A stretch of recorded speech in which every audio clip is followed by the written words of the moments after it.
few years ago, I was going on a deer hunt in Saskatchewan, which is a fantastic hunting province, and the guide said you have to be prepared. It's a whitetail hunt. You have to be prepared for a hunt in dense bush and running shots, and it's probably a good idea to have a repeater. And the bush is thick and the deer are big, and also there can be clearings and the shots could be a mile long, and all that matters is that first shot. And bring a magnum. And so I'm thinking the description of the hunting conditions means I probably need 3 rifles on my shoulder, but anyway, if you're hunters, you'll know what I mean.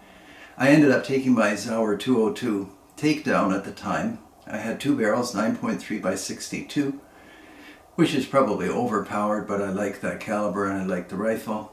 And it came with a 30-06 barrel.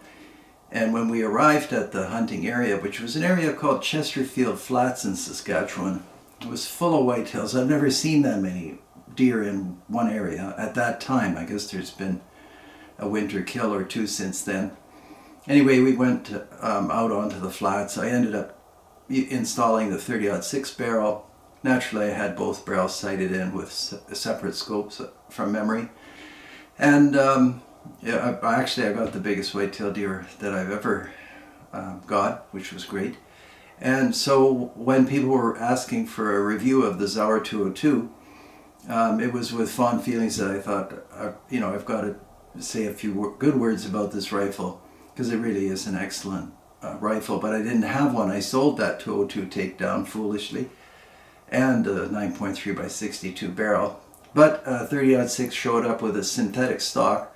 And before I talk about the rifle, I should mention that that other one I had, I actually went to the trouble of making a wood stock for it. It also, I think, came with a synthetic stock, but it might have just come with a stock that didn't fit me. So I made this classic stock. Now, when I say made this stock, maybe you recognize this shape.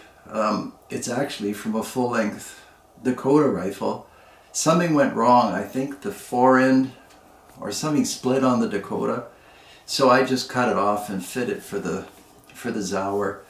And I tried it on this one. It fits this one too, but I thought I'll show you the factory original 30-06 that I have for today's review. And I have the recoil pad for this, and you can see how the Sauer 202 is made. It's a chassis. The action really just holds the barrel, the forend, and the buttstock, and so it's a little bit heavier than other rifles, but it's a magnificently made rifle. And my 202 takedown had a different system from this rifle. I won't bore you with the details. Before filming, I thought I better take a look at what's on YouTube already, and there are excellent videos where people take a Long Allen key. I think it's 4mm. This comes off, and you can see that it comes off because here's the wood replacement, and the same for the buttstock, that comes off. And then under here are 3 4mm bolts that you take off to replace the barrels. So switching barrels on the 202 is not as simple as, let's say, on a Blazer or on some of the other rifles that are out there right now. But as it is, it's still an extremely versatile, very accurate rifle. And I have to say, what makes it so appealing to me is, like all Sauers, it's so perfectly made. The action is very, very slick. You probably know me by now that I don't mind if the ejection port is bigger, just in case you need to get in there. But having said that, this action is so slick. I generally compare things to the Tikka T3. Other people write me that there are smoother actions than the T3. I'm sure they're right. But for me, that's sort of the standard. And I'd have to say the 202 may even be slicker than the T3. Anyhow, it has bolt release forward of the trigger guard. And here's the bolt. And you can see it's essentially a 3-lug system, but they've added some extra lugs. And I didn't test whether they all make contact. I'm sure they do. The bolt head or the bolt locks into the barrel. That's how they accomplish, well, partly how they accomplish proper headspace with the interchangeable barrel system. The magazine is steel, and I mean, it's a single stack, excellent magazine, and you wouldn't expect any less than that. The action therefore can be quite narrow, which is nice, and everything about the rifle I would have to say is first class. One of the nicer features is the set trigger. It's just a push forward. If the bolt were in, you just push this forward and you're in set mode. Some people complain about the safety. This is the safety. So you push down here, and when you push down here, you can see it. That's how it works. So some people say that if you have gloves on, you can't quite get at this very easily. So that would be safe. That would be fire. And there's a red band in here which is quite visible for me, but may not be so visible for you. Anyhow, those of you that wanted my opinion on the 202, yeah, I mean, it's an excellent rifle. There's probably no reason to have any other rifle if you had a couple of extra barrels. Yeah, there's the whole thing is great. Gee, that set trigger is very sensitive. Barrel is free floated. I don't know how many I've fired of these, maybe half dozen or so, and they were all minute of angle or less. And then setting this aside for a moment, some of you asked me to compare the 202 with the Sako 85, and at first I thought, well, I mean, I like the Sako a lot because it has those irons, but I see that the Sauer is actually drilled for iron sights, but I don't know if somebody took them off, although it doesn't look like it. Maybe they just made it factory ready for iron sights.